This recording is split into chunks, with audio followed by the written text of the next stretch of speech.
So here we are in this little room, but the stage is the world. So we're talking to the world from this little place, thanks to technology called Zoom.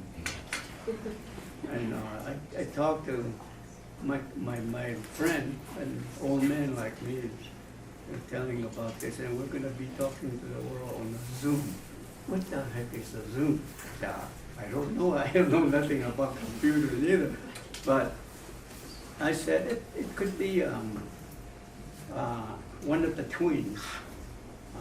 We call Echo in Hopi, Echo. He has a twin brother, Weaver, one who makes things. And they're supervised by Spider Graham. That's the brain. Okay, so here we are communicating technology, which is run by just two numbers, 0 and 1. They run the computer. That's Hopi mathematics. But anyway, we're here. Thank you, the people listening from all over the world. Thank you for listening. Thank you for your interest in what it is that we're trying to do for humanity. We're not just here for ourselves or what Black Mesa Trust is trying to do, but we're reaching out to the people all over the world. And that's how Hopis think we're global. We're just a tiny little grain of sand trying to send out some important messages to the world. But who's going to listen? But now people are listening. Thanks to technology. Brought some good stuff, but some bad stuff too, like nuclear bomb. That's it. Everything's got good and bad. There's up and down, war and peace, so forth and so on. But before I move on, I would really like to know if you meet my little granddaughter. There she is. Hello. I call her Angel. She's now what, about 12 years old? Yeah. She's 12 years old. She can talk, walk, speak. Great inspiration. She knows. She knows. And people will say, well, she's handicapped. She's not. She maybe can't hear, but she hears beauty. We have perfect hearing, but we can't hear it. She can't speak. We can speak. And she speaks nothing but good things. So who's the handicapped? Me, not her. So I call her Angel. Okay? Thank you, Angel. All right, we were hoping the mayor would be here, but she's not going to be here. So we'll go ahead and we'll move on. And what I would like to do is introduce Mona Polacca, who have been working on this, having Sipa'apu recognized as a very important sacred place for quite a while. Now it's happened. So Mona, do you want to come and introduce our special guest? Thank you to Black Mesa Trust, and also to also acknowledging all of our ancestors. And I'm Mona Polacca. I am Habitsupai on my mother's side, the people of the blue-green water down at the bottom of the Grand Canyon. And on my father's side, I'm Hopi and Tewa from First Mesa. And my paternal grandmother was Elsie Masayesva, and my paternal grandfather is Starley Polacca Sr. And in the 40s, my family were relocated to Parker, Arizona on the Colorado River. And so I was born and raised there. I'm an enrolled tribal member at Colorado River Indian Tribe.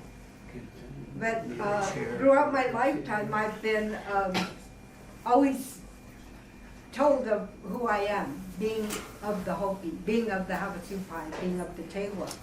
And there was a time when I didn't acknowledge the Tewa side. I would just say I'm Havasupai and Hopi.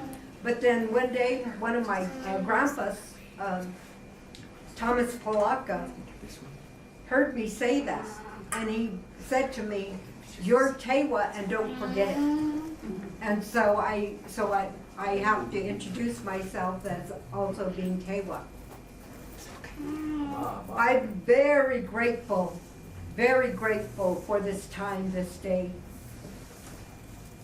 All over the world, indigenous people like us have maintained their connection to their origin, their place of origin, their land, their water. All over the world, there are indigenous people like us.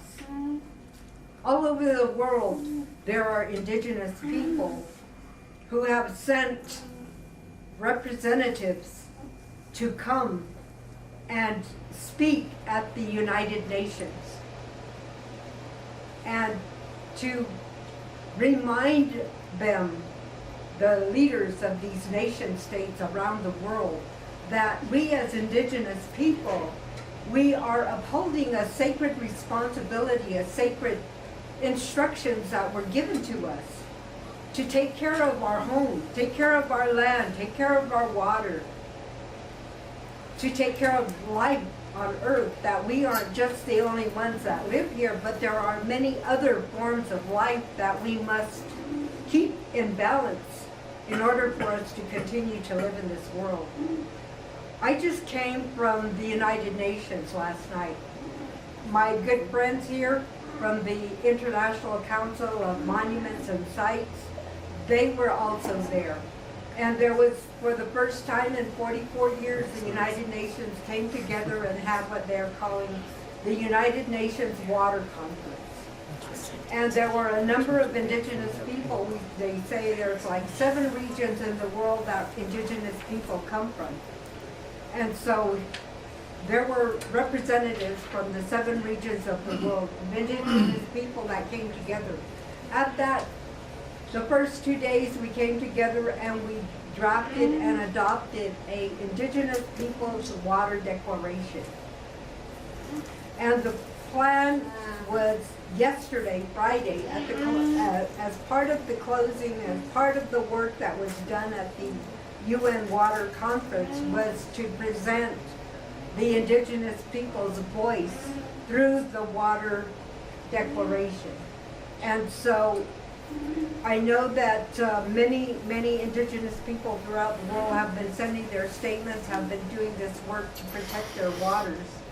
And so my mission, my work has been over 20 years working in speaking to others about the importance of taking care of our water, protecting it. And so throughout this work I've been doing, I've been able to make connections, and I'm part of a group called the Indigenous World Forum on Water and Peace. And again, there's representatives from the 7 regions of the world that are involved in that. I also work for the Indigenous Envioronmental Network, which is based here in the United States in Minnesota. I'm the water ethics coordinator in that organization. And so it's through them that I've been able to be involved in carrying out this work and seeing that there is a way for indigenous people's voice about the water and the sacredness of it, and how important it is to bring awareness about this fact about water, that today is being over-allocated, being polluted beyond imagination, that is being sucked out of our Mother the Earth without taking time to allow it to replenish and recharge. And it seems like a lot of times we as Indigenous people are the only ones who even say that, to remind the nation states, the decision makers of the world, that it's important to think beyond what they feel like they must consume. And so I was able to, I went to a conference. It was called Ancient Water Civilizations. And I was invited to attend this conference. And it was at this conference, it was where I met these good representatives of ICOMOS. And when I met them, I showed them a picture of the waterfall that is down in Grand Canyon at Sipa'apu. I showed them that picture, and I said, isn't this water worth saving?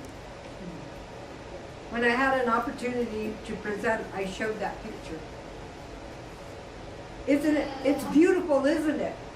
They're nodding, yeah. I said, isn't it worth saving? And so from that point on, I spoke to several people, and I said,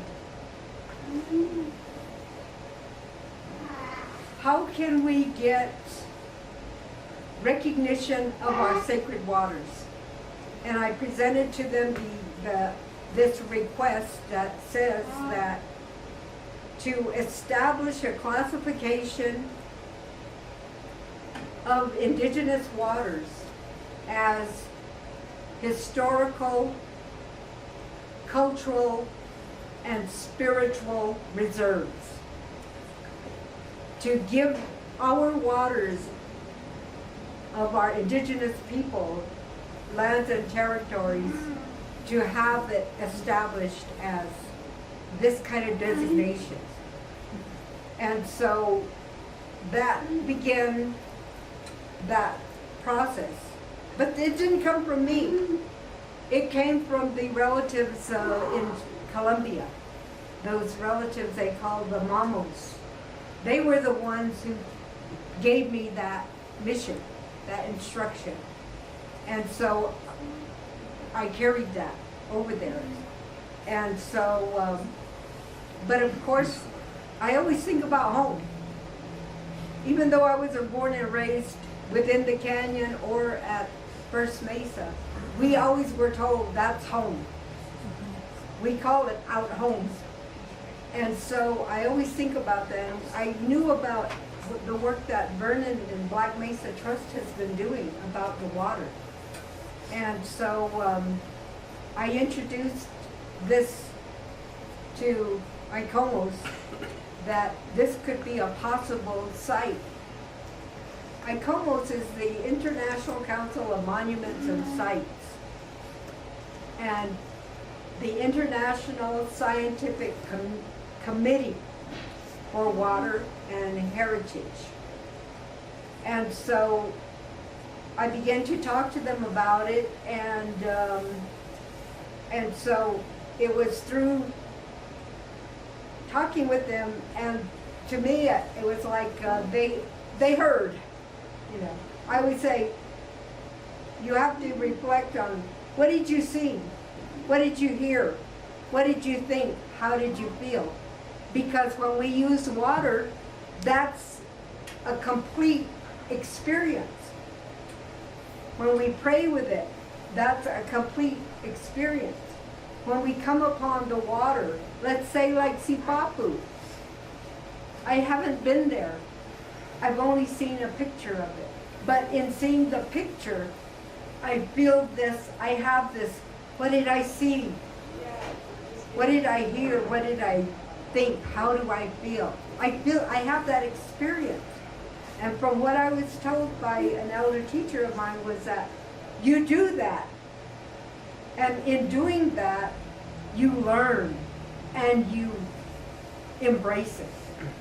And so I presented these words of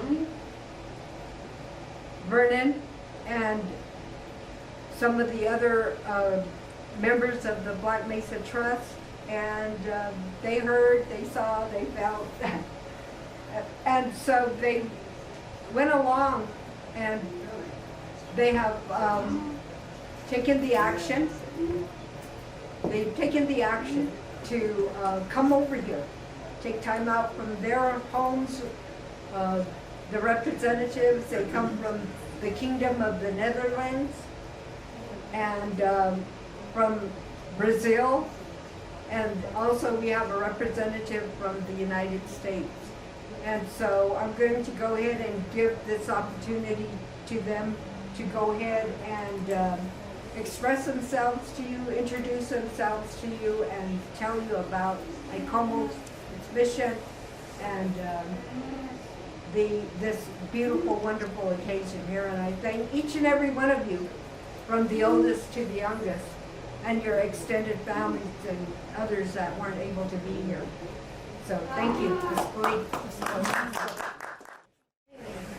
Thank you very much for making this day happen. My name is Meisha Hunter. I am originally from Canada, but I live in New York City now. And I am a member of the Bureau of the ICOMOS, International Scientific Committee for Water and Heritage. And also the chair of the U.S. National Committee of ICOMOS, that is now named World Heritage USA, Water and Heritage. So we have members from, it's a new group, but we have members from New York, Texas, New Orleans, Louisiana, and New Mexico. So we are growing. And I will just say briefly, my water journey with the Dutch began in 2016. And it was a beautiful meeting of people coming together to talk about water and heritage. And I will say, just having also come from New York, that we had a very, very inspiring series of some days and meetings. Very, very beautiful, with delegates from around the world to talk about water and heritage. And there are many learning lessons, but also paths forward with many people coming, bringing their wisdom, their knowledge, their experience, and their passion about water and heritage. So I can say this, and that again, we very much look forward to the day when this Water and Heritage Awareness Shield, ICOMOS ISC Water and Heritage Awareness Shield, is presented and installed. I will briefly introduce my colleagues. Henk van Schaik of the Netherlands, and he will speak a little bit about the Water and Heritage mission of our group. And also Sérgio Ribeiro of Brazil, who will speak a little bit about the nomination of the Sipa'apu Springs. And we're very grateful to the Black Mesa Trust for preparing. And then Diederik, also of the Netherlands, will speak about the design of the shield and the significance and meaning of the shield. And so again, we are very, very grateful to everyone here. Thank you to everyone for organizing this special day. And we can feel the importance of this day for the Sipa'apu Springs. Thank you very much. Thank you very much for having this occasion to say a few words about my inspiration. First of all, I'd like to thank the Chief, Mr. Vernon, the Black Mesa Trust. I'd also like to thank very much Mona Polacca, whom we met in 2017 in a conference in Taiwan. My tribe is called Dutch people. And my history is that I was actually, through my lineage, born as a Catholic since 600, when the missionaries came from Ireland to the Netherlands to preach about the importance of spirituality and religion.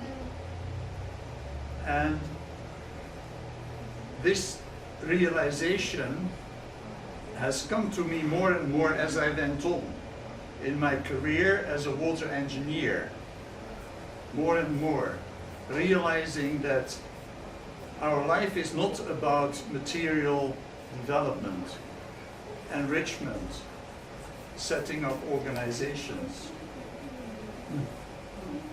In Genesis, that's our tradition, there are two stories. One is about humans being in charge of creation, subordinating earth to their desires, being like in control. But there is another story, and that's the story of being part of creation. That life is actually also of humans directed by other forces than by the human, maybe greed, or human aspiration, or human excitements. There is another level in Genesis, and that, very interestingly, is the same in the Eastern wisdom. Confucian wisdom is about controlling.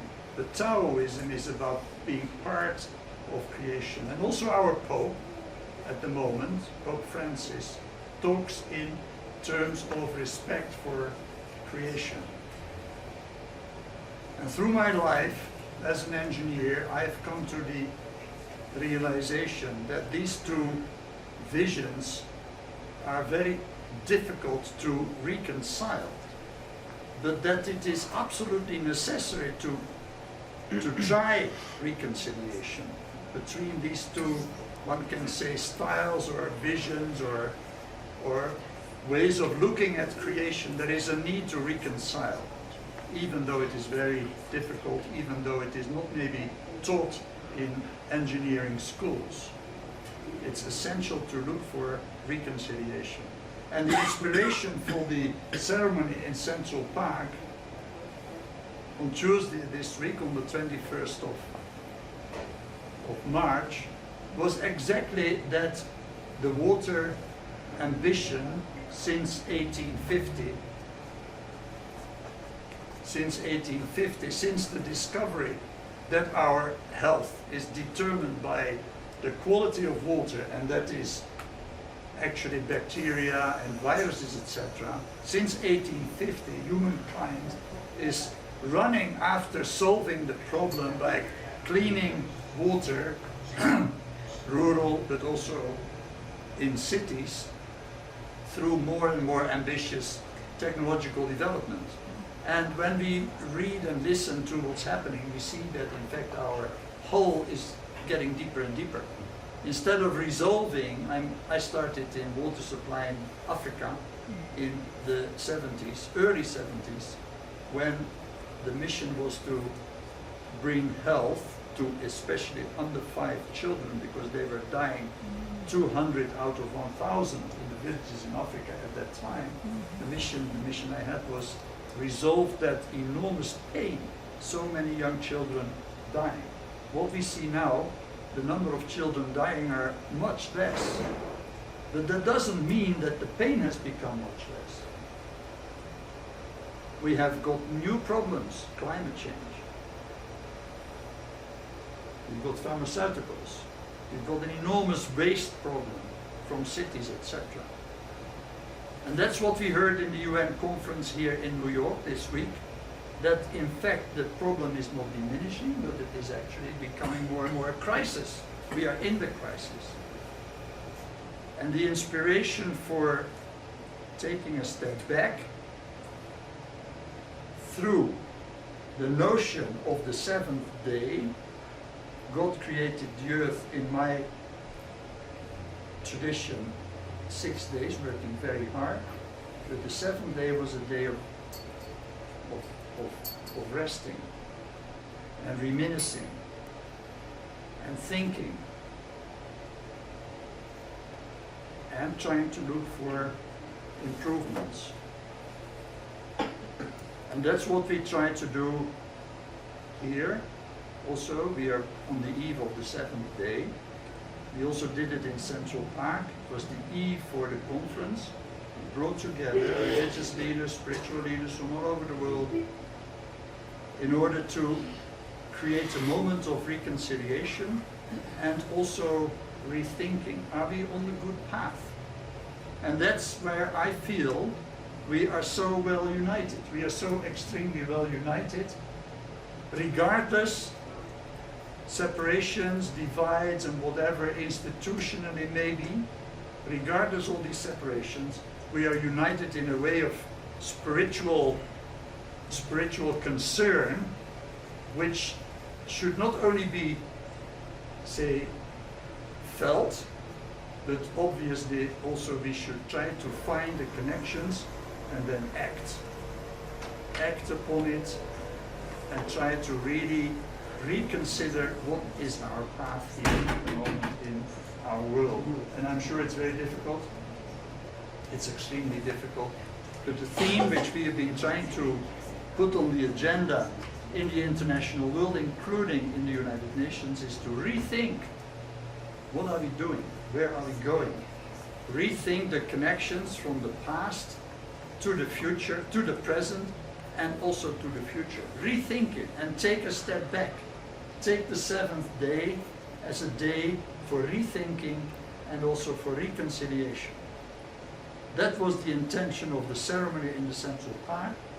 That's the intention of this ceremony. Rethink, reconnect, and I hope that there will be also, and I'm sure it's not just hope. We have a mission.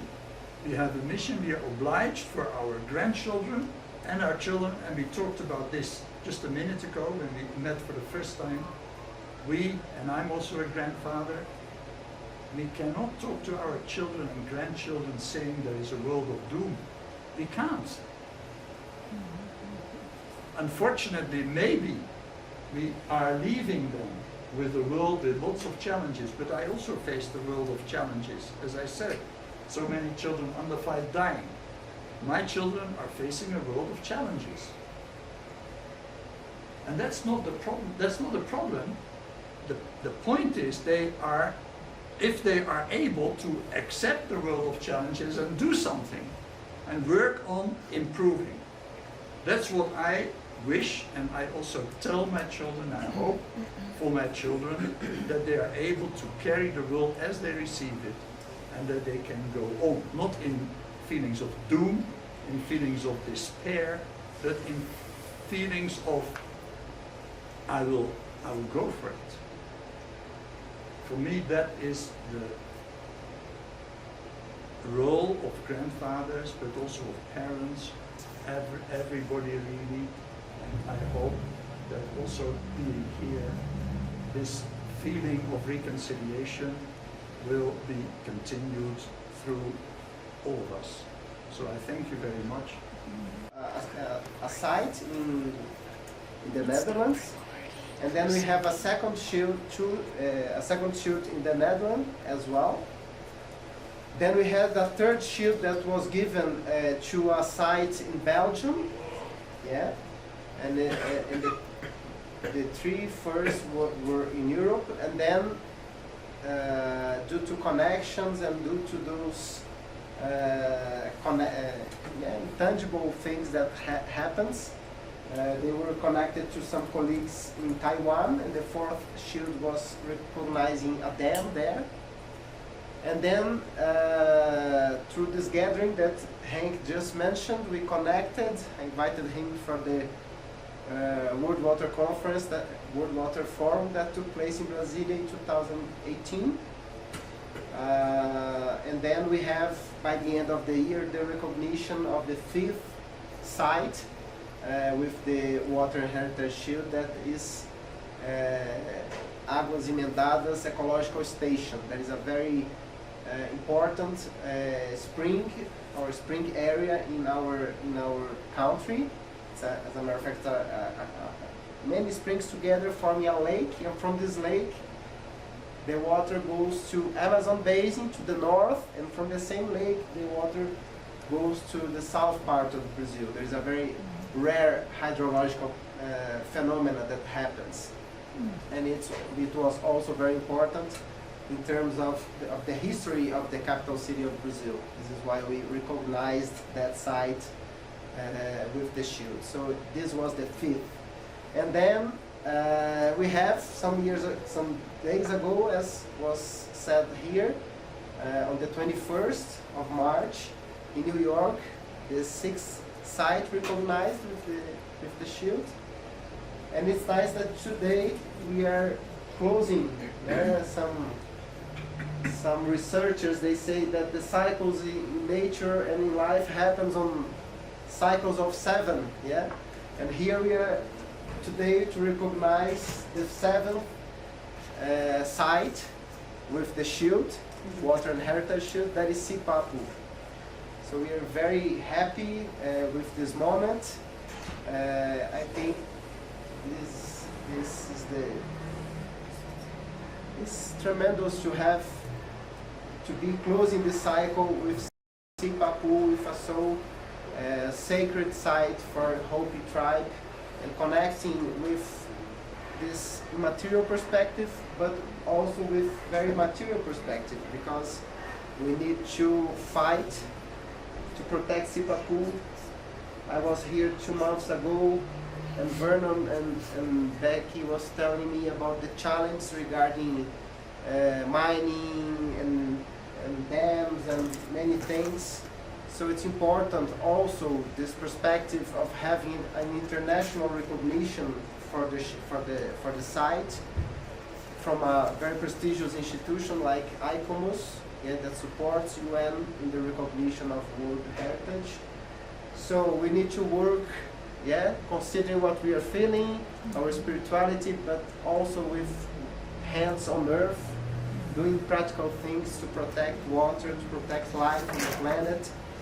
So this is it. I would like to thank the attention. My objective here was just to give this general overview on the shield and the places where it was given before.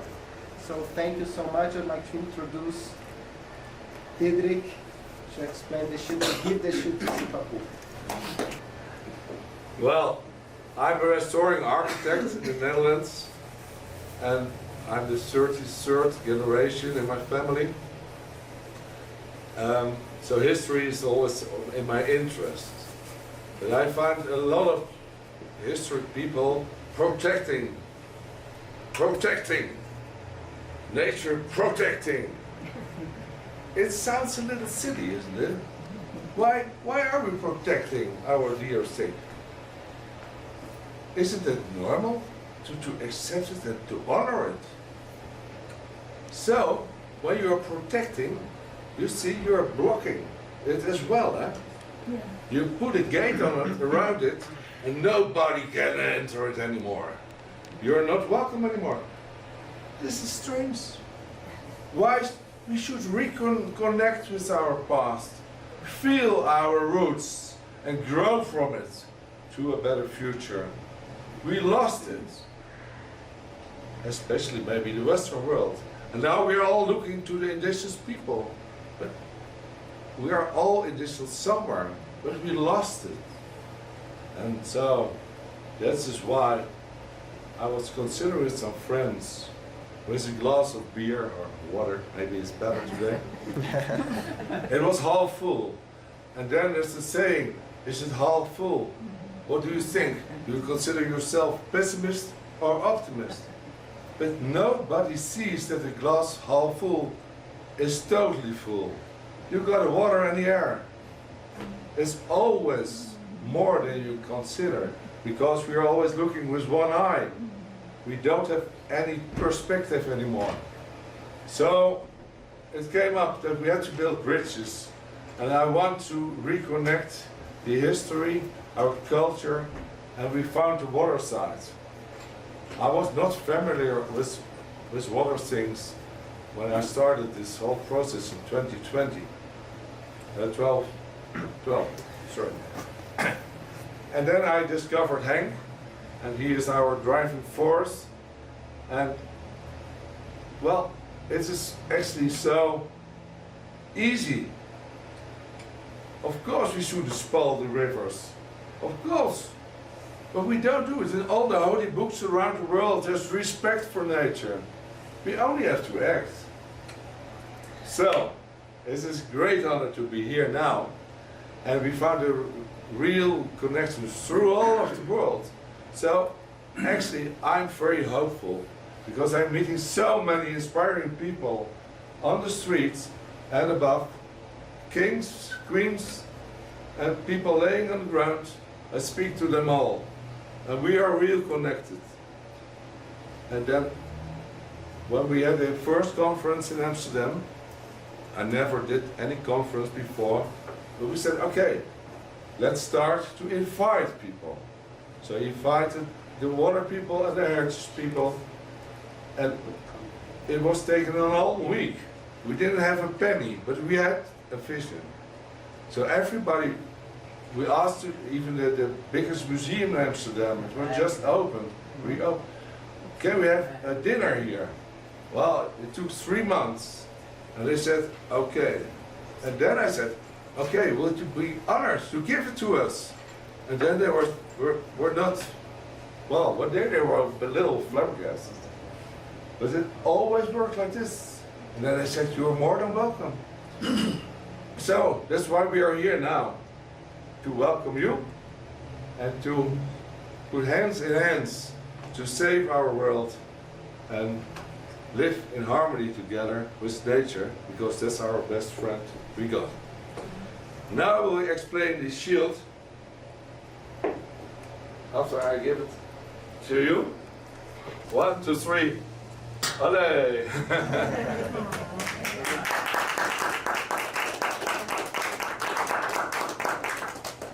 And then we give out your special hand. I love it. Hold on, hold.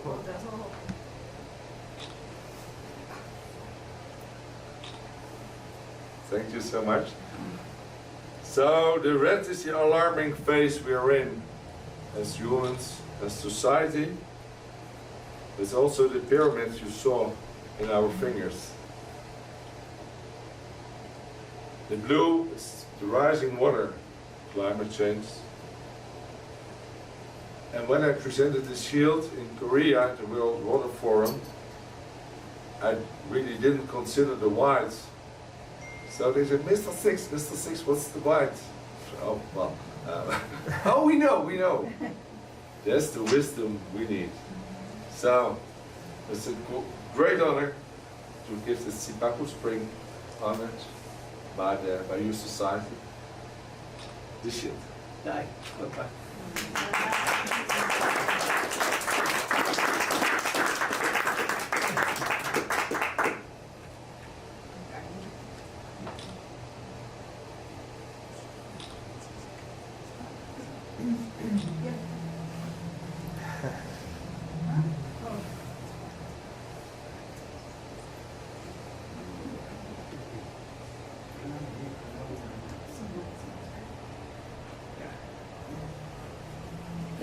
Thank you so much. Yeah.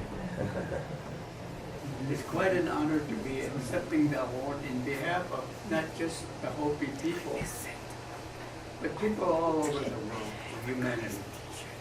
That's how we think globally. We don't just think about ourselves or tribe, but humanity all over the world. That's the way we think, Hopi people. So thank you in honor of mankind, humanity, all of the living things that are on the earth, that are children of our Mother Earth. In behalf of all of them, I accept the award. Thank you. And now I'm going to introduce my daughter, Denise, to say a few words. Okay, Denise? Well, good afternoon, everybody. I'm Denise. I'm the oldest daughter of Becky and Vernon. There's 4 of us.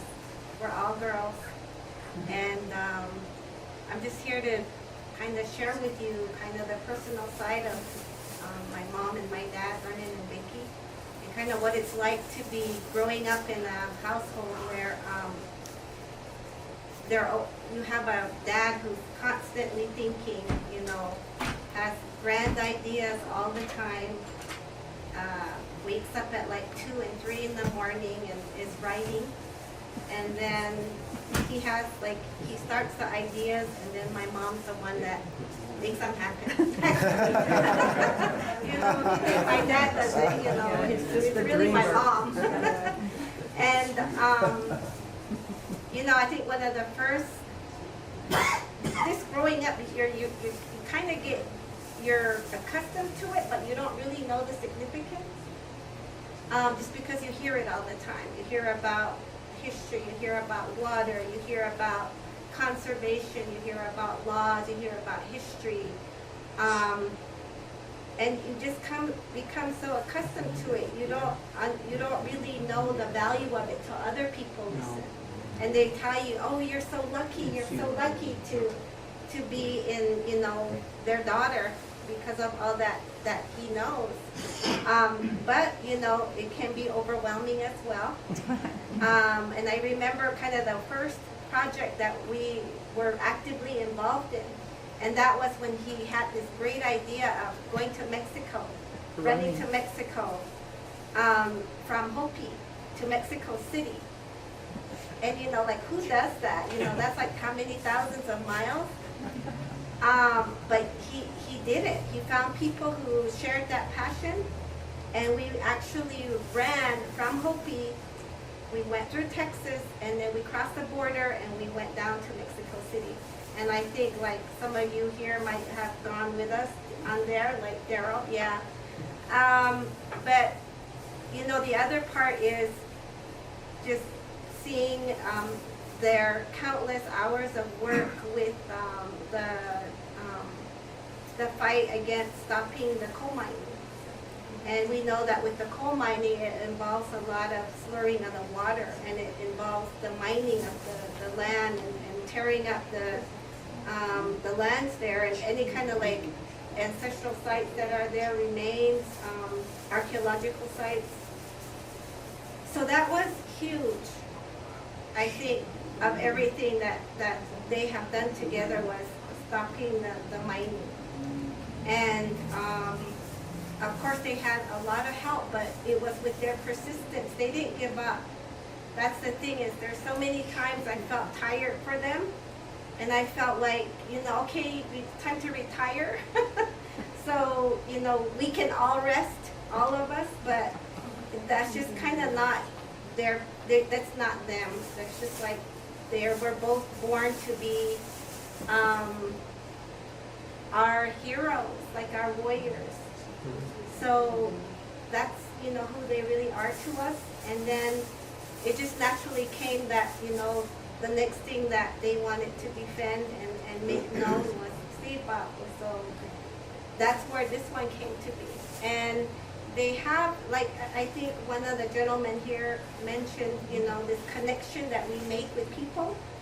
And somehow we all come together and people are there to support you. And I think, you know, both of them, that's really, I mean, you should hear my dad's stories about the people he meets in really, really, really odd ways. And then they come to be his greatest supporters in whatever way. So, you know, it's just not work for them. It's kind of, I think, almost something spiritual, something maybe even magical, that they have about them. So I try to do the best I can to support them, and but you know, they never stop though. They don't stop working, and sometimes I want them to stop so everybody can take a little break, but that's just not who they are. They're gonna continue to do this, you know, till they can't do it anymore. So just, you know, kind of seeing that family side of who they are, and just, you know, really thankful to them for the next generations of our children and our grandchildren and our great-grandchildren that have yet to come, you know, these things are in place because two people work tirelessly and motivated other people to share in their belief and their goals. And that's why, you know, we're here today, and I know more great things are to come. So thank you very much, Asquali, for being here and continuing your support for my mom and my dad. This guy here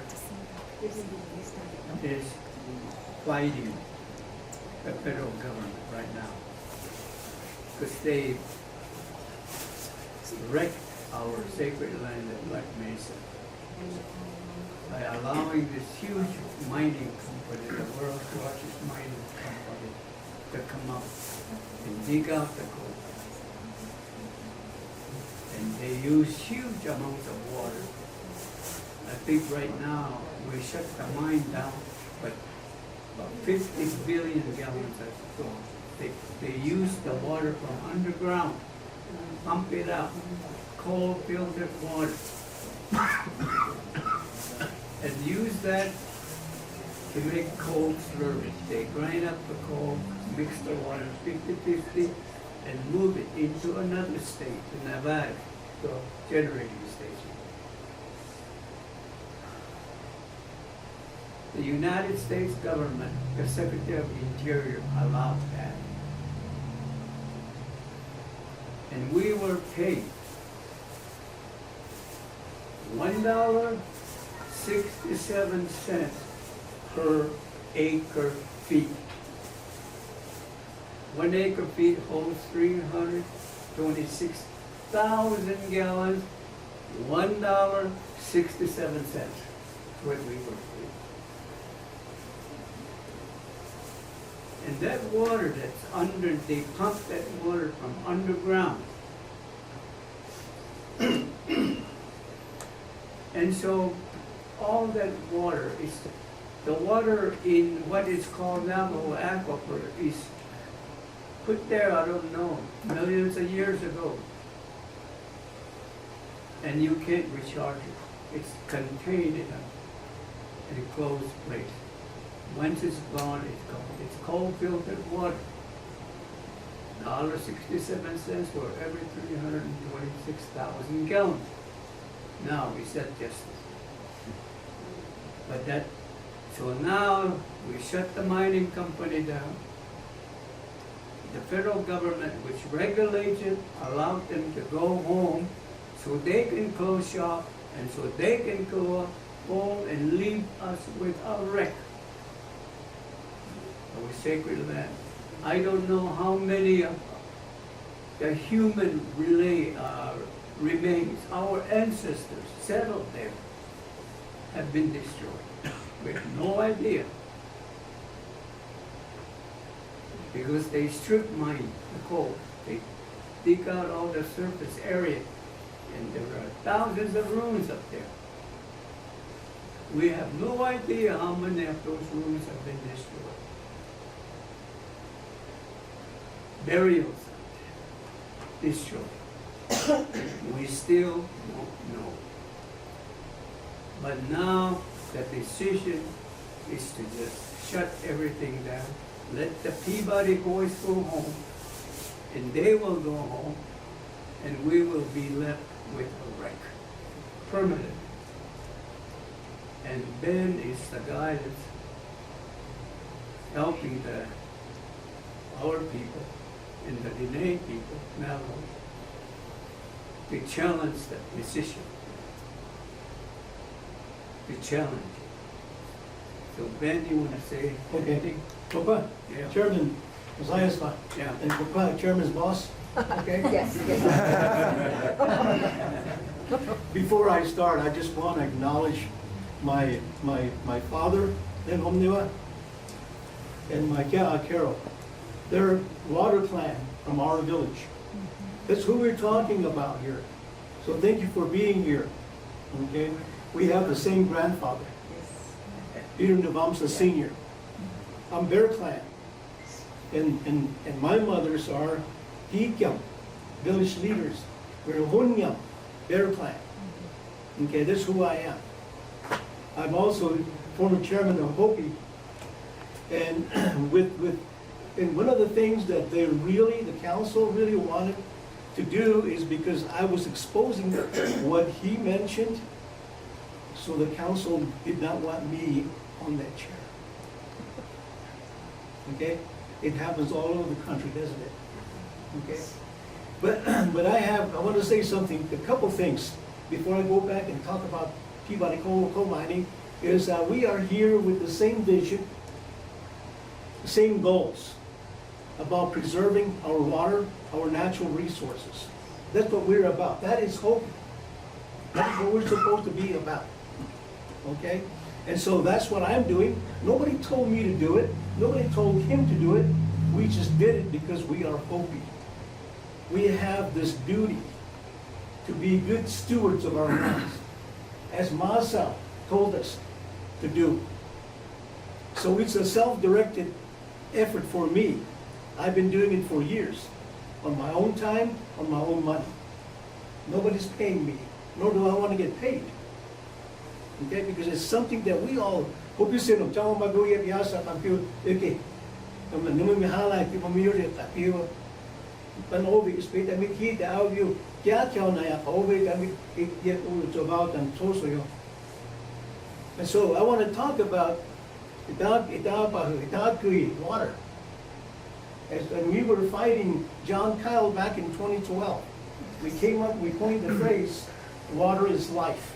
It truly is. Okay? Every living thing in the world, in the ecology, depends on that sustaining water. Everything is connected. So that little bug, that little beetle, that little plant, they're all connected. And they are interdependent. You get that bee with the pollen, it goes on and pollinates the area. New flowers come up. Medicines, herbs, they all come up. But with water, they strive. So you take one piece from that ecology, you lose that ecological balance. That's what our belief is, that's what our traditional beliefs are and knowledge is. Pano ovid amita, yay kaya, nanawak net, itam suso kita, sinwe, suso ihinu kuninit dotam, tumalabang makim nanawak nama. What I said is, because of everything is connected, when we say our prayers in the kivas, in our ceremonial grounds, we pray for every living thing. Because everything is dependent on that sustaining water, and everything is interdependent. Because without that, you've lost the balance of ecology. Just think, I fought the federal government on the grizzly bear issue, okay? And we won that case twice in two years straight, because we talked about that. What they wanted to do was to take the bear out of the ecology, out of the equation. That bear has a reason why it's there. Mother Nature put that bear there. If we take it out of the equation, then we have an imbalance. Okay? Same thing with what we have along the Colorado Plateau. Okay? Not just the water flowing from the Colorado River, from the Little Colorado River, but the whole ecology along there. Okay? So that's why water is very important. Water is life. I want to quickly go to the next topic about that geologic formation down by the confluence. And that's what we call the Sipa'apu. It has importance to us. That's where we believe we emerged from the third world to here. That's why it's really important. Okay? And when we go through our lives and then we end our lives, we go home, we go back to the place of emergence. That's why it's very sacred to us. And in that formation is water. With all the damming and the diversion that's happening, it's affecting those sacred places like that. That's why it's really important. Everything has to have some kind of a cascading effect. Okay? So we have to be careful what we do out there. And we have to respect and honor the Sipa'apu because it means something to us. We have springs around our villages that we go and we collect for ceremonial purposes because we honor that water. Pa'ahu. We bring it back to our kibas for ceremonial purposes. So we depend on water. We've grown that we've been taught to be very sparing on our use of water. We don't put up golf courses and swimming pools and things, you know? You feel a little guilty if you're in the shower a little too long. Okay? So those are the kinds of things that I want to just relate to you. So we all here, our guests here, we all have the common interests, same values. Okay? We might express them differently, but that's the basics of what I know. Okay? So thank you very much for your invite, and thank you for being here. Have a safe trip back home.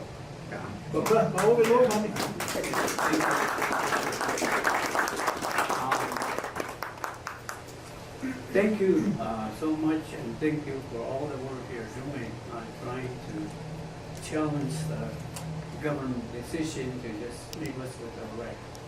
And we need a lot of help. He needs his own forum to talk about that, about what has happened to the Hopis, who are very trusting people. We trust every one of them. That's how we are. I learned this from my dad. He's a farmer, a shepherd, and we loaded up our lambs to take to the market. And we're going to go clear into New Mexico, Albuquerque. And when we entered into New Mexico, there was a trading post that has a big sign that says, buying land. 78 cents a pound. That's a good price. So my dad said, let's just sell it and go home. So we stopped, and boy, the buyer, really happy to see it. We loaded up in 3 pickup trucks.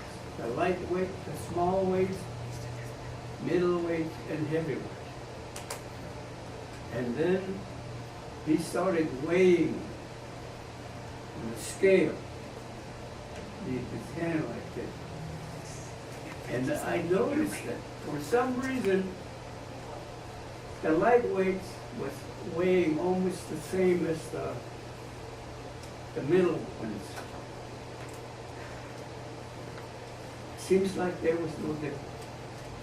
And he would, go like this, and then go like that. And then I said, look, something's wrong.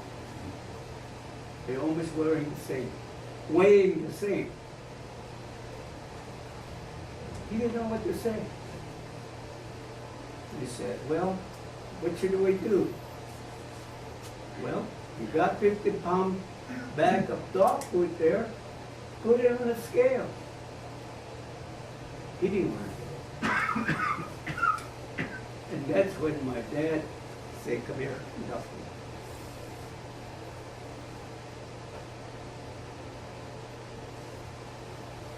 I know now, this man is cheating us.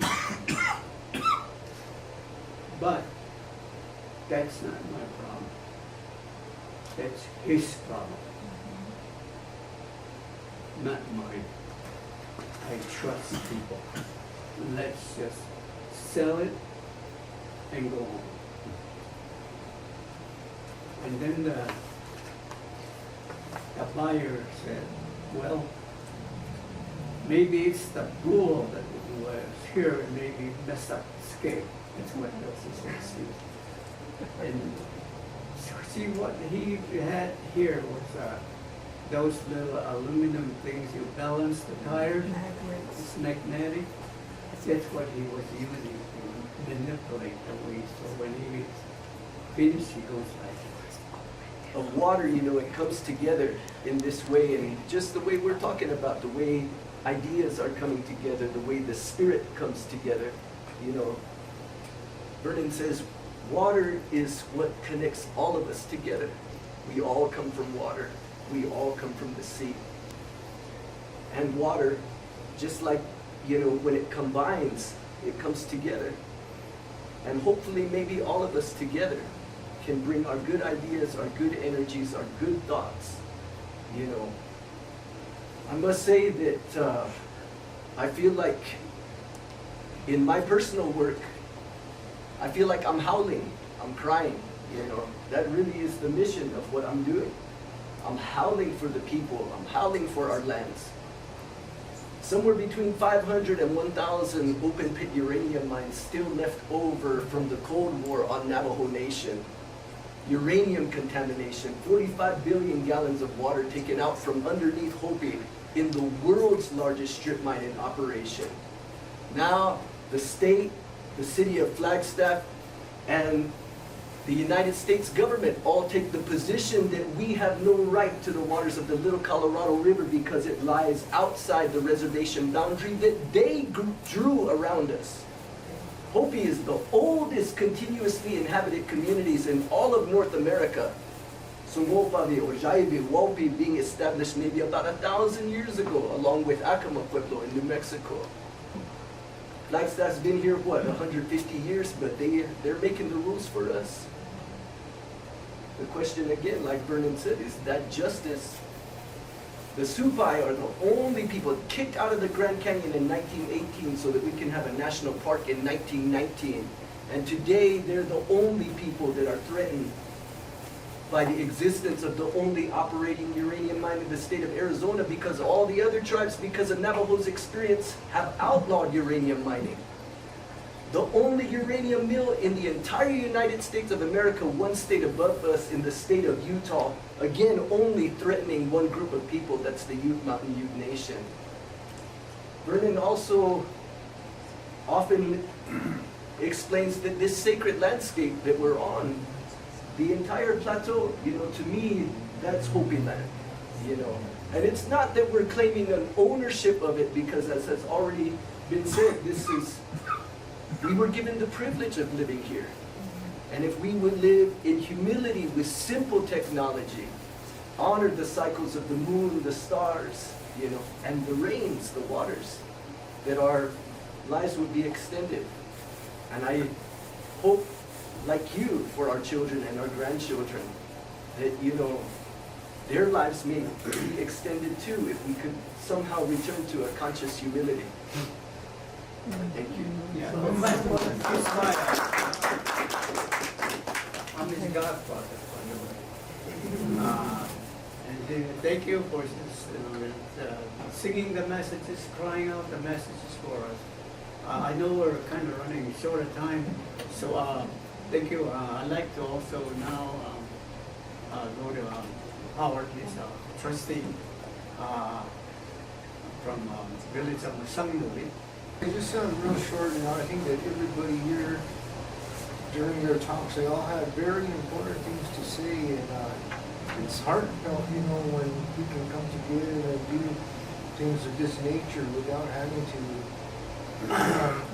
have, you know, conflicts and everything like that, because, like we said here, you know, like water is really important to us. We should not be fighting over water rights or anything of that nature, but we should be sharing it, taking care of it.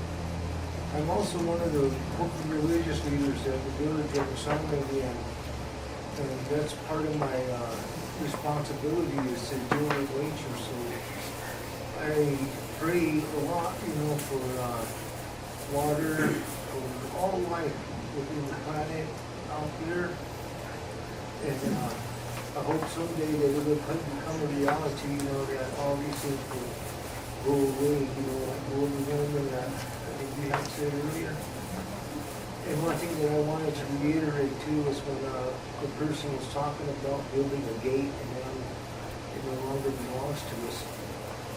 See, those are the things that were taught to us a long time ago, is never fence yourself in, because that's what happens. That's all I have to say. Bucky Preston, he been total, he has great faith, and very, like all of these people, very special. And been one of the key supporters of Black Mesa Trust for what you're doing.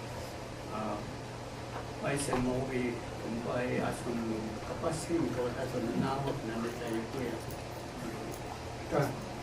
Pai pinini kang yan Hopi ko ni pai pini Hopi ni ka sunset yanwat sin mo namay ha ka kyoto yanwat na amomi labay tinga panwa sa pisean ni unang labay tinga ko obi pai na halay ti ansa ima hakawat ay piso so sinong kita sinong mo pangkaw ni tasin naman sa iya pakampiyori ki ka ilulmat hapiay kaya napasama mi kay takaan sa putpas sirput yay kaya hin hakni suyan ni kakatsin aw hapi matsi ma pansapi ni kaya pas na mami kya kay isti pan hapi ni suyan Hopi ni ita labay paisok wahinum ya himo i nawakin pitub tsuni nangwa si ukiwa ita put ka matsi kya kyang sucet put ita ya atu no iman sa ya ai kelun ta ka ni ka su put ya ai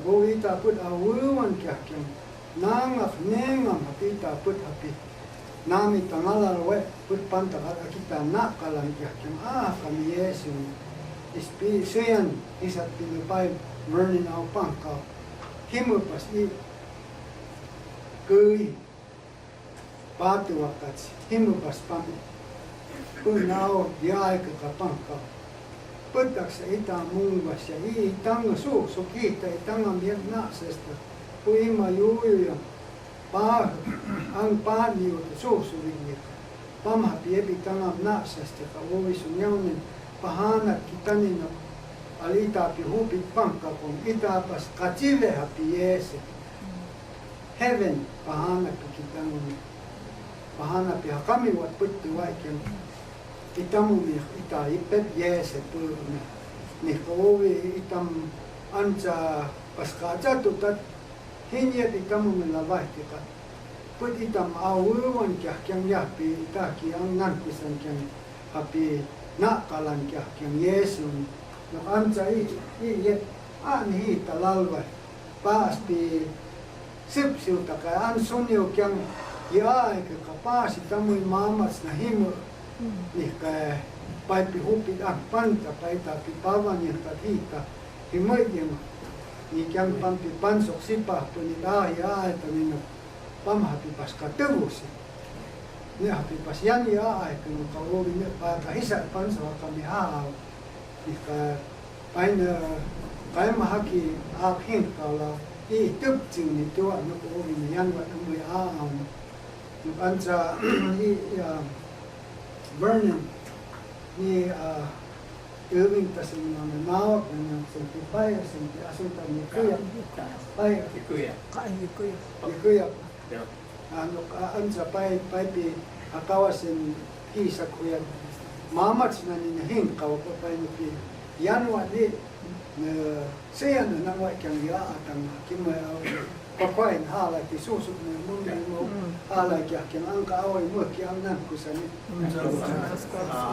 dahil pag papay will he said a lot and we're going to translate it so and give it out to all of you but it's very important you hear what he said but you felt what he said in your heart I'm sure so important Sheila, come up here. She's also from the same village as Ben, a professor at University of Arizona, and been really out there speaking in behalf of what we are trying to achieve as Black Mesa Trust. Sangapi amaya itama tubat tapai sekitar tertutup ya lima macam pasangan mana asian lima macam Maisha nek pasangan macam nek semua pemaksud pang itu kalau oh ini pasal lagi dia dia na atiat yang so atiat oh pasal but also kapan I really want to introduce myself in Hopi because I live away from Hopi. Many people from my community may remember me as a child, but otherwise they don't. So I've learned to establish my relationship to my community in that way. So I say my Hopi name, and that connects me to the Bear clan, White Bear Girl. And my own maternal clan is Sun Forehead. And I just am so happy here because my son, my only son, who is in Brazil, his godfather is here. And that's him back there, and therefore his grandma from when he went through the initiation in our community. So I have to say that we're talking about connections and relationships. I'm a member who first was born into Hopi and the community of Hopi and the language, and I was one of the generation who shifted. And it's interesting how I'm so privileged that I can still understand Hopi, but I had to relearn to speak it, which means understanding it and thinking it to be able to do that without a piece of paper in my hand. So listening to Vernon and listening to Becky here, I have been extremely, extremely privileged to be a part of this, and I've been invited, and so I'm sort of looking at myself as being a female here in this group of men. That makes me feel that the role of women is still very evident here, is that it's balance again. And so if I can do anything to help out Vernon, who's been doing this for so long, I didn't know. So I really respect him, and meeting Becky, Ed, and others, and listening to them tell me, because I have been very happy to work on language revitalization in my work. That's my field, that's my career in academia, and being able to go into the language in order to find the deeper meanings of just what they're saying about it. So it's really powerful. And in terms of relationships, I really feel that connection, the clan, everything that they talked about is there. I've been working with people in Canada. My son is in Brazil, and my daughter was in the Netherlands. So the water did connect us, and my clan, my understanding is that we are sort of, in some ways, scouts. So we scout the whole Mother Earth, and so I feel like that's how I can express to my children that they're doing and being open in that way. And then the rabbi, if you want to come up and say anything, I would really appreciate that, because she's also doing so much. And especially with my friend who passed away some years ago named Garrett Rosenberg. Both. The rabbi. This is Garrett. Still in spirit, he is with us, and I am grateful to Garrett for introducing me to Vernon and to Becky.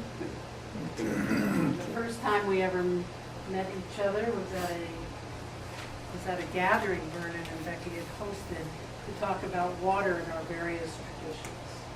A long time ago. Yeah. And I feel that Vernon, I wanted to give you this because Garrett also passed a while back, but he would absolutely be here in whatever way he could. I am the rabbi at Flagstaff. I'm the rabbi at Grand Canyon as well. And before I became a rabbi in my old age, I taught philosophy and religious studies for 20 years, spending time at the canyon. And so I just want you all to know how much the work of Black Mesa Trust, that this community is appreciated by very large numbers of folks. I'm in the Arizona interfaith council for Power and Light support. I've brought interfaith groups up to Becky and Vernon, and they have inspired with their vision and their values and their action. And I can say personally, they have inspired me. In my tradition, my tribe is the Jews, indigenous to another continent, but very, very motivated and connected with water. Connected with water through life. We've come into this earth through water. I work with the Jewish Burial Society. We go out of life with a water ceremony, special monthly and daily rituals for water. We're supposed to give blessings for the goodness in life 100 times a day. And the word for first thing you do and bless the source, however you understand it, you say Baruch. Baruch is a blessing. Baruch is tied to water. It comes from the sense of kneeling before water. There's all sorts of stuff about water. We don't need to go into that now, but it was meeting these people and talking to them that helped me realize another Jewish teaching. My husband and my wedding ring says we're really one, not two. We're really two, not one.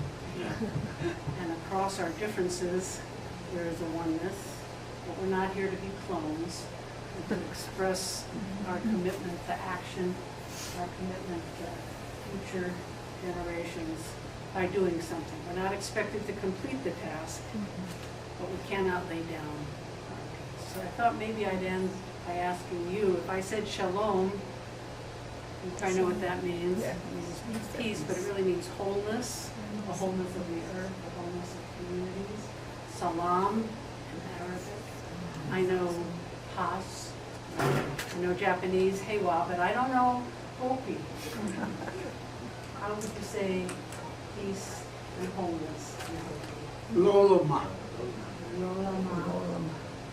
And any other language that you might know? What's your language? Think about it. What?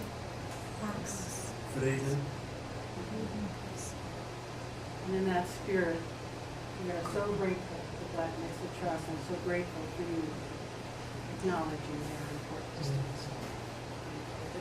How humbled I am to be here and called in at the last minute to help out with some details due to the venue change. And it's just been the most exciting 24 hours trying to make everything come together. I'm very honored, as I said, and to pile on what the rabbi said. I come from the United Methodist tradition, Christian, and the first thing that happens to us as babies is we are baptized with water. So water is indeed the source of life and sustains us all and is a blessing to us all. And so are all of you who are here today to honor Sipa'apu and the Black Mesa Trust, and all honor and gratitude to the board members and everybody who's here. Thank you so much. Yeah, bye-bye. A meeting of Jewish people at a temple in Phoenix, and we were invited to go to Jerusalem, and so they wanted me to come and talk to the people about who we are, the Jewish congregation, and in my usual way, I told them, you have a 10 commandments. I got none of them. Thou shalt not waste water. All right, we'll add that to the commandment. And then my wife said something the other night to add another commandment to it. And that has to do with the Hopi, what Hopi is all about. And it's all about, it's said in a simple word. When you see a child lonely, stop. Comfort the child. Feed the child. Offer water to the child. That is simple word, Hopi. The 12th commandment. It's time for us now to give the award. And I have Sheila here that would be the first one. On behalf of Black Mesa Trust and reciprocity and gratitude, we'd like to offer you also a gift. This is very significant to us. It's called it's a Katina doll in Hopi it's Tikus. It represents a very important thing, direct link to water. She is the grandmother of water. And, I think her presentation here today reminds us always that water is a place for emergence. So she is the mother of all people as well as guardian of the water. So, you know, her name is Schaik. And so we want to gift this to you. Thank you. Thank you very much. This is very meaningful. I hope with the Hopi, but also across all the religions and the indigenous spiritualities, that the dream and the vision of your goddess, if I may say so, will be true and will be realized through our children. Then we have another gift. Janice. Oh. All right. Her name is Janet. She's from Samoa, Samoa, but they also, and they have an operation, business operation on Hopi, and they're now retired. And they have a special gift for you too. Thank you. So anyway, I'm honored to give you my invention of the shirt. Okay. It's a rain cloud. Don't worry, very Rain good. cloud with rain and lightning, I'm sorry. And anyway, I came up with the same because my father is a serious farmer. And we had a drought some time ago, and he'd stand at the door and the clouds would come over like they're gonna rain. And he'd say, darn clouds, he'd curse the clouds. Because they come over and they tease us, and then they go over that way. And I said, don't worry, Dad, be Hopi. And so we did it in the shirt. And this is for you. Thank you very much. Can you show it? Can you show it? Yes, yes. Beautiful. Don't worry. And anyway, be Hopi.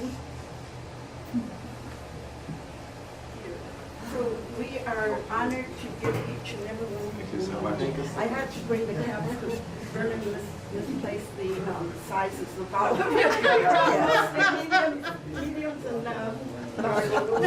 So, Thank you very much. Thank you. Very well. Thank you. Thank you. Okay, I like she's also some Samoa, but we have what clan? You want to say something? Yeah.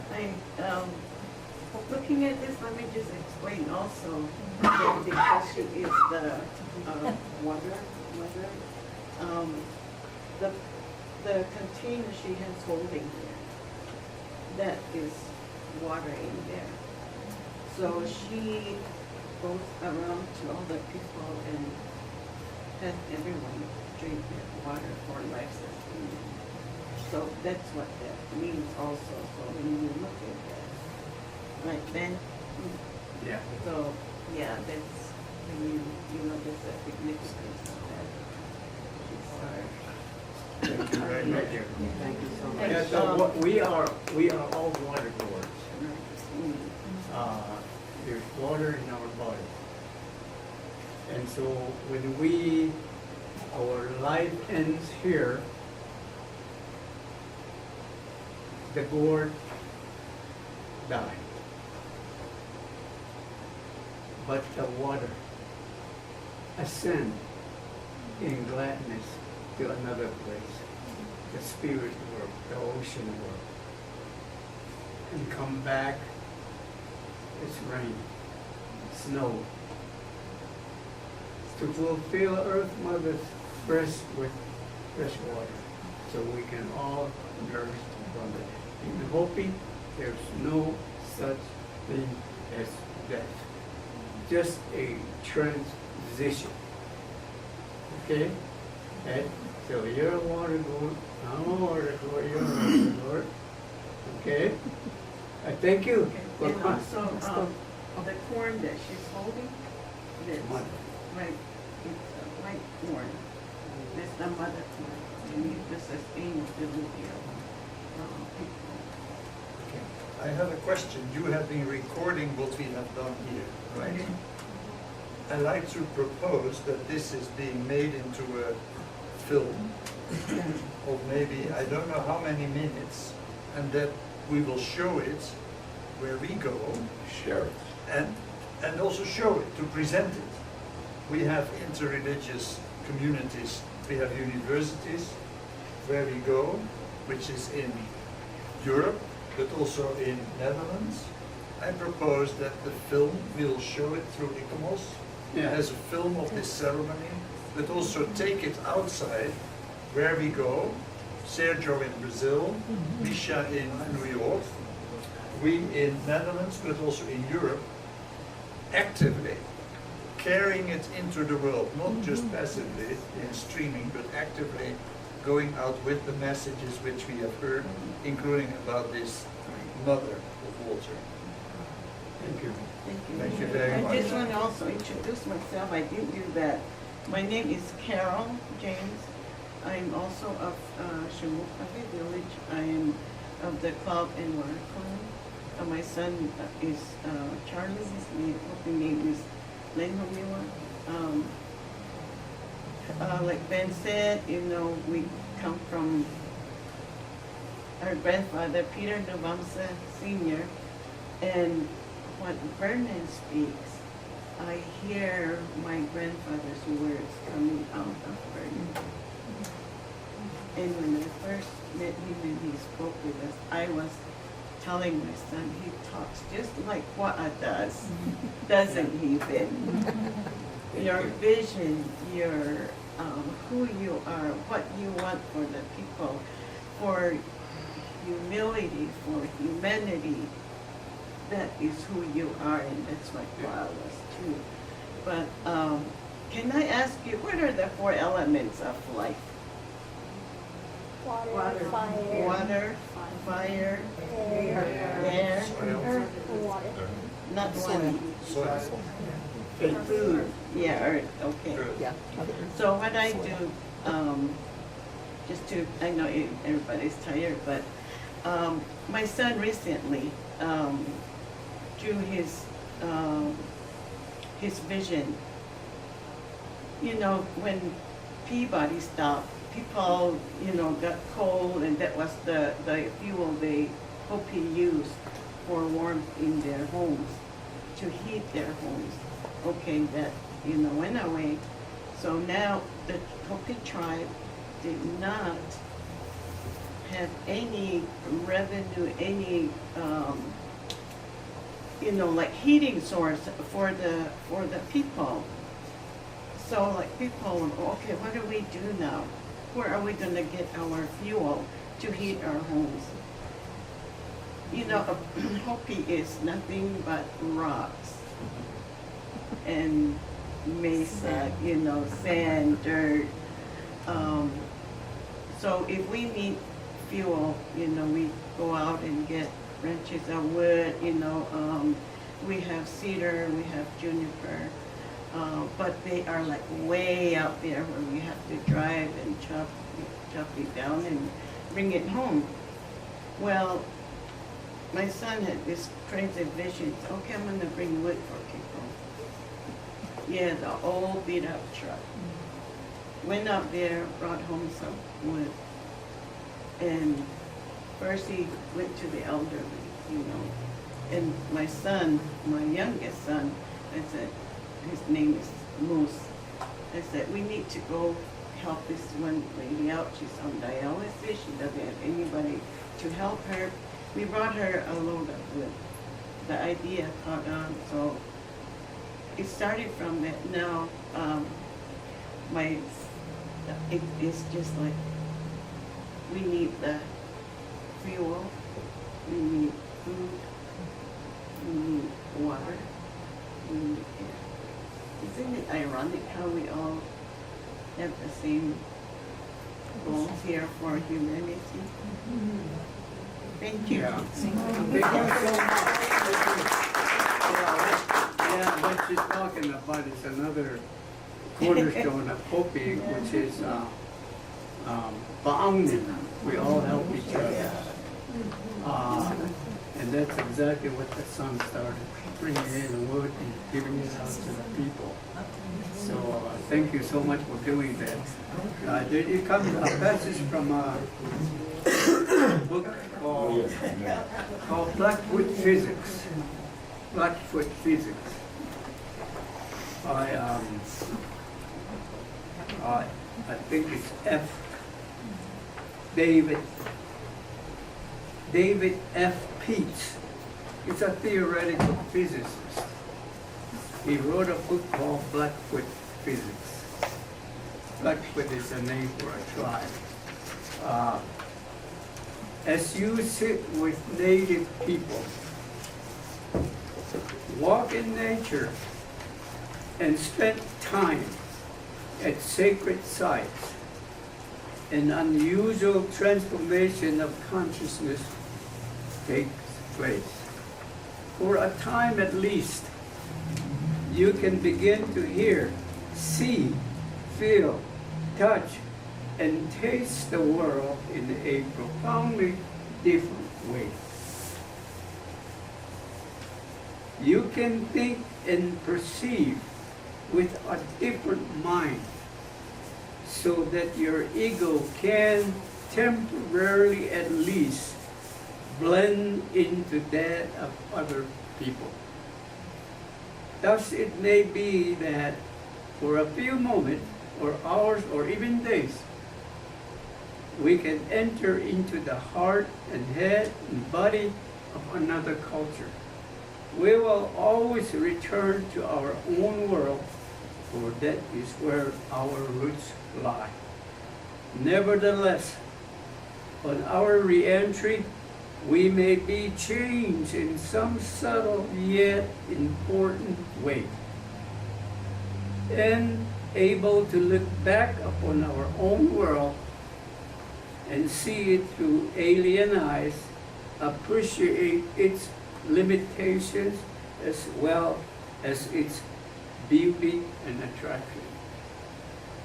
And so I want to leave that with you. The Grand Canyon is one of the places called Wonders of the World. You go there not to see, but to wonder. And to wonder is not so much to know, but to grow. Personally, spiritually. That's why what we call the Greater Grand Canyon is so important to us.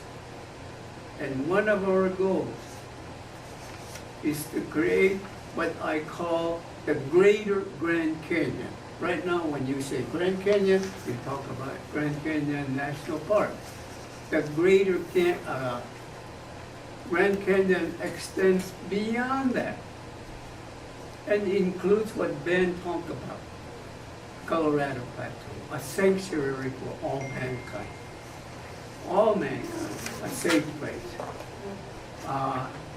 So that is what I want to tell you, to wonder and to grow. Okay? Thank you very much. Okay, now, quickly, I want to also acknowledge Becky and all of her helpers, my Troy Honani, and everybody else that has helped her put this together. I don't think we could have done a lot of this without your support. Even if you weren't there physically with us, telling us what to do, we knew that there was spiritual support, and all that. So, and then I really want to thank my family, my grandson here, one of my grandson here. I have another one here. There was another one with her sister. My daughter and another daughter are here. They have been my biggest support. My granddaughter, who is now filming. I just want to say that, if anything, I am so proud of these girls and how they have raised their families. I just am so proud of you guys. And I have to share that with you guys because they are my biggest support. Yeah. They one day about 20 years ago, I said, now that you guys are all grown up, I said, and I had an apron on, and I took it off and I said, I'm not going to wear this anymore because now you guys get to wear it. So to this day, I really don't cook. They all cook. My grandsons cook. They are the best chefs ever. And so I just love them there. I think you're best supporters. You know, we have 22 grandchildren total. From that means like great grandkids and then now great grandkids and great grandkids. Then we have a new one. Melissa, my oldest daughter, has a son that had a new baby. And we will do a little naming ceremony for him shortly. So, but thank you always for being there. Even if we don't see you all the time, we always know you're thinking about us too, you know. We have friends from around the world. I hope they're listening in, or they will listen in later. I think the furthest one away, one is in Borneo, and he was so happy about the news when I sent it out. One from British Columbia, or from Bowen Island, and so, you know, we have all these people that are our supporters, and I guess I just feel good about that there's people out there who think like us and who are there to, so then you always have hope. You know, people say, you know, well, somebody said, you know, let's don't think about the disasters or the destruction, or we're going to end the world. We got to think there's always hope. And there is a saying by a Hopi elder from long ago. He said, when all the traditional religious leaders maybe are gone, maybe they are done away with, I don't know. He said you don't lose hope. He said, look to the direction where it's raining. There you will find your leader, he said. And it could be a child, he said. So we always have hope. And I think along the way we've had a lot of ups and downs between our work. You know, sometimes we're hitting brick wall. We said, where are we going to go now from here? And like my daughter said, there's incredible stories we have of how somebody came about, but it's just, you know, Vernon having an accident by accident. We meet the people at National Researchers Defense Council, David Beckman, who did a huge report for us called Drawdown.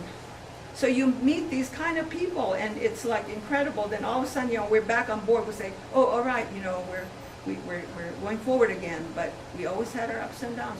Everything was never smooth. Because when you're fighting a regulatory agencies, and the biggest coal company in the world, somebody said to us, Vernon and Becky, don't you know that when we came here, we had 6 lawyers sitting in my living room one time. One as far away as DC, and he said, do you know, when we came here, he said, there is a long, lonely stretch between Loop and your village. He said, aren't you afraid that, you know, this powerful coal company could go after you? And then we never really thought about it. So we sat all our girls down, and we said, maybe there's a danger, so. And then they said to us, this is your project. You're so, you know, you're not going to stop. Even if we told you to stop, you probably wouldn't stop anyway. But they said, you know, go ahead. And so it was all these kind of things. But I just want to say that all of your friendship is so valuable. We have new people that have come on board.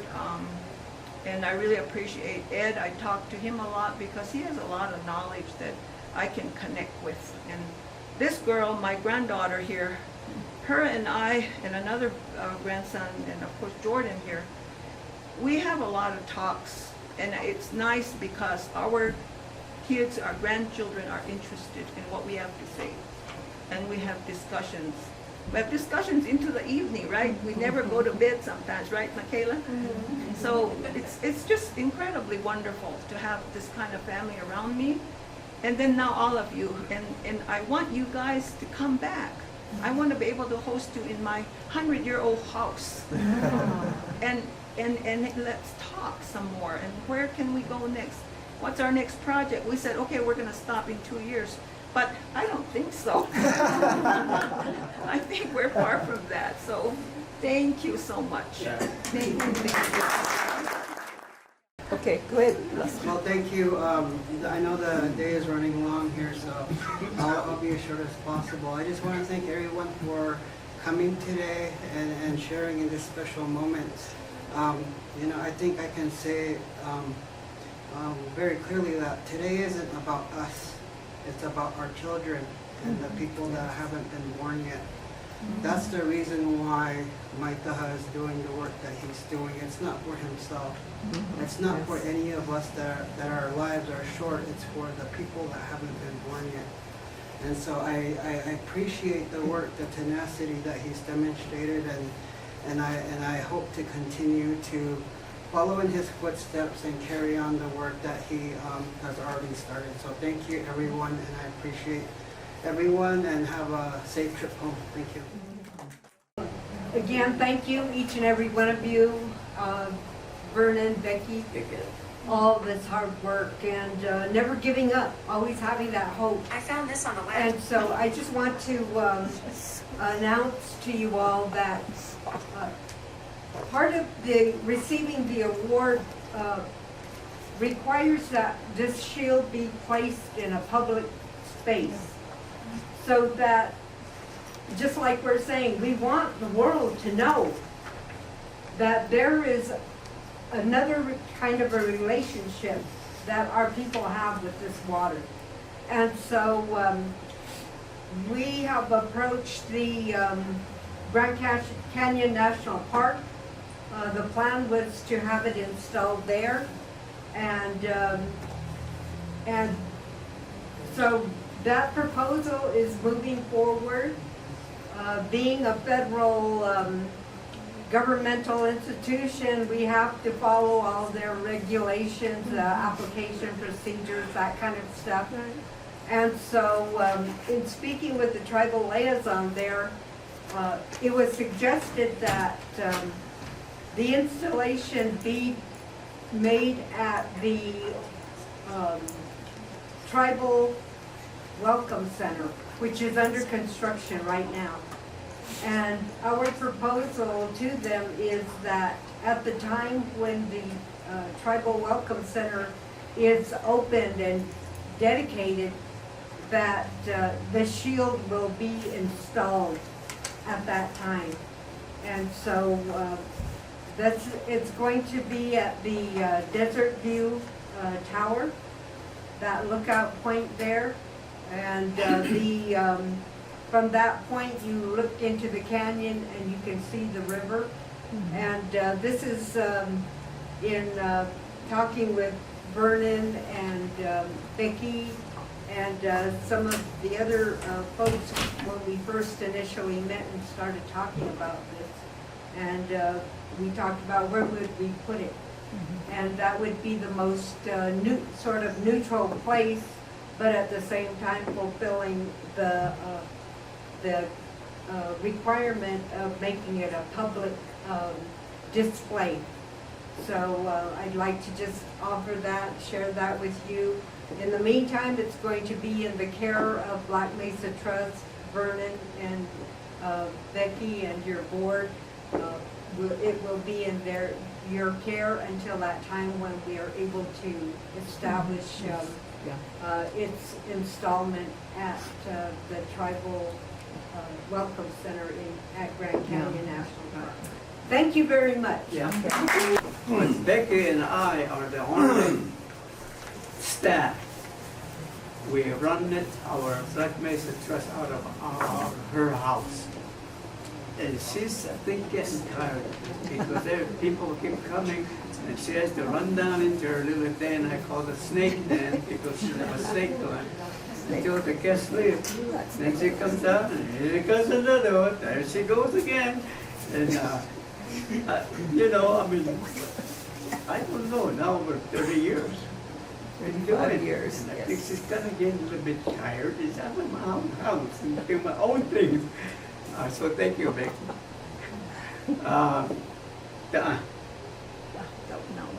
Thank you for coming. You are now standing with us. We have powerful allies standing with us. And I think something is good's gonna come out of this.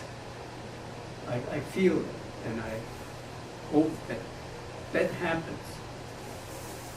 So I like to have Becky here do a prayer, and that would conclude our ceremony. Yeah. Oi, kokai hulena. Oi, pansa hitaya sa takam tapkina paina hala ki pa song pangkai. So sinong piu hi tamong wastu takahala kiti. Ansa e paina yan hini oi. Mukota kayan maati oi paka pumai. Ansa wanga kne ni kemoi ne so kya takatsin mo mangam naog nai. So ki te so himang kunini to kamoi.